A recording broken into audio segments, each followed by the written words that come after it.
So in the previous video, I show you how the GT 1030 performs when paired with the AMD A8 7600, which I consider to be a pretty below par CPU now in 2018.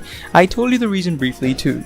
Let me delve a bit deeper into whether or not you should go for the GT 1030 in case you own something similar to my previous rig. The GT 1030 is an ultra budget graphics card which offers quite a bit of performance, especially considering the meager price we have to pay for it. But it's late 2018 and games are pretty darn demanding now, so much so that this little card struggles to maintain a decent frame rate even at the lowest settings and resolutions lower than the native 1080p. There are a bunch of slightly more expensive options out there like the RX 460 and its elder brother the 560 or the GTX 1050. So going for a GT 1030 might not make sense until you take a bunch of things into consideration.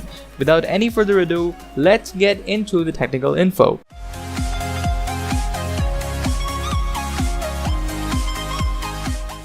Here are 5 reasons for which you may consider a GT 1030. Reason number 5 why you should go for a GT 1030 is that it can be used with pre-builds or older computers which aren't too fancy. If you go for any other card, you'll at least need a decent power supply. While a good power supply from a trusted brand is always recommended, even for this card, you can still get by without one. So if you don't own a bunch of high-end hardware already, you may consider buying this card. I personally have an uncertified 450 watt power supply from a brand called Frontech. This power supply struggles even to supply around 150 watts of power to my components. So obviously this graphics card is not adequately fueled and cannot reach its maximum potential. Problems like thermal throttling do exist. Even at stock clock speeds, the temperature of this thing stays at around 75 degrees Celsius, and yes, that is a lot for this gigabyte low profile version of the card. And when overclocked, the temperature goes up to 80 degrees. Even though I live in the tropical country of India, this kind of temperature for a low-profile, power-efficient graphics card is quite high. Although that kind of temperature may freak you out, there is nothing to worry about. Graphics cards don't just vaporize. However, if you think the card is constantly running at a very high temperature, it's best not to overclock it too much. A little may still be fine. Apart from the power supply, you don't need stuff like a great motherboard or a large spacious case to house this buddy in, should you choose to go with the various low-profile versions of the card.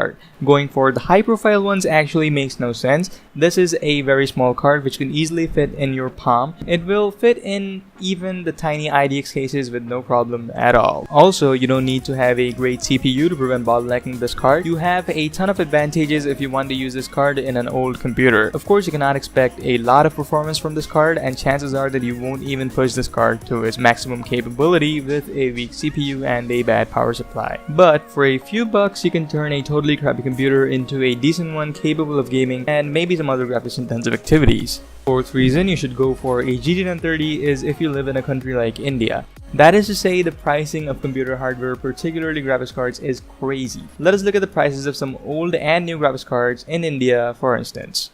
Let's make a list of 5 cards comparable to a GT 1030. The last 2 are far better than the GT 1030, but you'll find out why I included them in the list in a few seconds.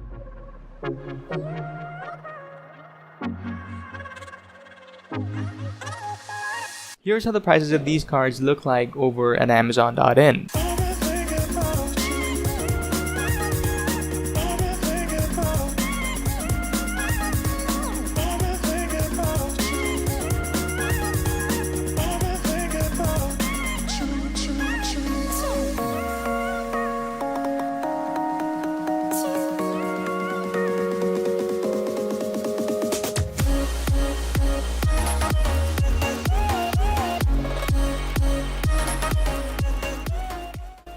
So as you can easily conclude from that, if you wanted to go for a 750 Ti instead, you might as well have gone for a 1050, which is a lot better than both of these cards. So going for a 750 Ti or even an RX 460 for that matter is not justified at all when you have a GTX 1050 for the same, if not lower, price. And that's almost double the price of a GT 1030. You can go for the GT 1030 if you do not just want to play games. A graphics card is required for a lot of purposes which are not gaming. If you are someone who has a few bucks to spare and just wants to watch videos at a very high quality, you can go for this low-end card. You can watch your Blu-ray movies at an even higher quality if you use video codecs suited for the purpose like MadVR. There you have a bunch of options to increase the sharpness, detail, etc. of the image and get rid of bending and ringing artifacts using GPU juice. A few CPUs out there can offer good value for price but do not have integrated graphics chips. If you are building a new computer which is primarily not for gaming, then opting to buy a low-end graphics card like the GT 1030 will let you have the liberty to choose even those CPUs which do not have integrated graphics. Doing so, you will have a PC which is overqualified for just some work in Microsoft Office, so you might as well play some great games on it. The second reason you may go for a GT 1030 is that it's not as bad if you decide to overclock the card. It is pretty easy to overclock a graphics card and there is no reason to be scared of it. Overclocking it using the MSI Afterburner application, you can do almost nothing wrong. I should mention though that if you want to overclock the card, make sure that you have a decent power supply. A bad one like mine limits the overclock potential of your card for one thing. For another, the temperatures go up to 80 degrees Celsius in games which don't crash. That is fine, but that's not cool. Pun intended. Even a modest overclock can lead to your PC freezing and even the cursor refuses to move freely. The only thing you can do is hard reset your computer, uninstall the overclocking application and install it back again if you still want to overclock the card. Sorry for that. It is recommended to have a power supply of at least an effective wattage of 250 if you want to go for overclocking the GT 1030. Again, you can overclock it even if you don't have a proper power supply, but that is not advisable as it leads to some unnecessary problems. The number one reason you should go for the GT 1030 is that it can turn your old crappy computer into a decent gaming machine. Sorry for that. Of course, it's not magically going to deliver the performance of a GTX 1080 rig, but it can still give you the significant boost you needed. For example, if your computer was a tortoise, the GT 1030 can make it more like a rabbit, but not a leopard though. That's some weird analogy. I guess you get the point. Nevertheless, let me give you some actual statistics of how the Gigabyte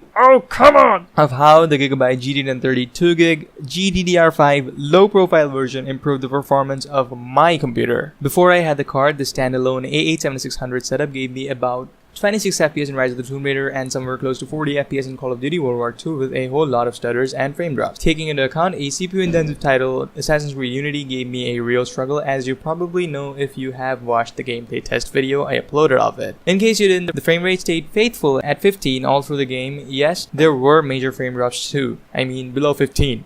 Need for Speed Payback, an actual demanding title, refused to give even 25 FPS. It peaked at 23 to 24 FPS and most of the time it was an uncomfortable, laggy gameplay with frame rates all over the place. All these games were run at 768p.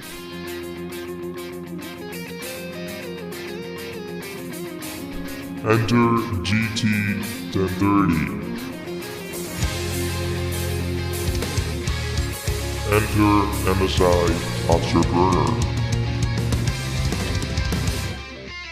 Rise of the Tomb Raider spurted out 47 frames per second at 900p medium settings. Call of Duty World War II ran with a few stutters at around 50 FPS at 1080p mixed settings. Assassin's Creed Unity still delivered horrible performance due to its highly CPU-intensive nature and its ridiculous optimization nevertheless, around 35 FPS with crazy frame drops in 900p with high settings. Lowering which made no difference whatsoever except make the game look like crap. Payback delivered a rather less stuttery 40 FPS experience at 900p low settings. Now please note that if you have something like a DDR2 setup which is crappy beyond expectations, you're not going to be able to run games on that even with a graphics card. So before considering this, please make sure that even though you have crappy and old hardware, it is still decent enough to support this card. So there you have it. These are the top 5 reasons you may go for a GT 1030. Otherwise, I suggest you spend a little more and get something offering much better performance. Hope you guys enjoyed this video. This is TGT signing off. Now have a good day.